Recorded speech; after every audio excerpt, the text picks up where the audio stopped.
I was with a number of women leaders in Silicon Valley 3 weeks ago, talking about just how they're branching out, all the wonderful things that they're doing. I tell you, one of the things the church could do, as it creates its resources, to think of resources for working mothers as well as mothers, working women, working fathers, because actually some of our, if we're going to really, I love what you're saying, Henry, about if we're going to imagine, one of the things we can imagine is you spend most of your working hours outside a church building.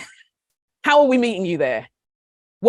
How are we meeting you? How are we investing in you there? Are there things that are in a digital space that are done asynchronously?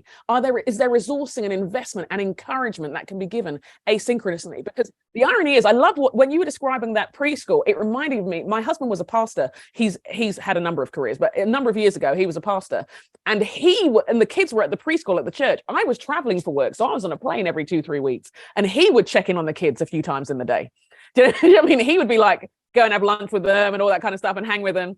And honestly, you see the benefits of that relationship today. Do you know what I mean? Even though he's now in the corporate space and doing other entrepreneurial ventures. So I do think you're onto something, but it works for the irony is in our life, it was the other way around for the ones who encountered it. Again, I want to encourage us and invite, it's an invitation to maximize the people that we are in creatively thinking of ways in which we can support our entrepreneurs at this time, and again, this is data driven. The stuff we're saying isn't about how can we let women who feel left out feel in. It's not about that. Neither Paula and I are emotional enough for that. Do you know what I mean? We're not even that sensitive.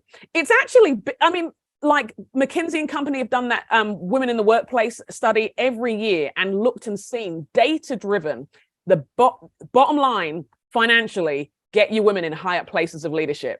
You get better brainstorming, better networking. You understand your audience better. You understand your market, your world, your sphere better, because you have minds with different gifts and different perspectives. This also translates ethnically as well, looking at these problems and at the decision-making processes. If you want to do it out of sympathy, fine, but do it because it's going to actually benefit your business like you would not believe.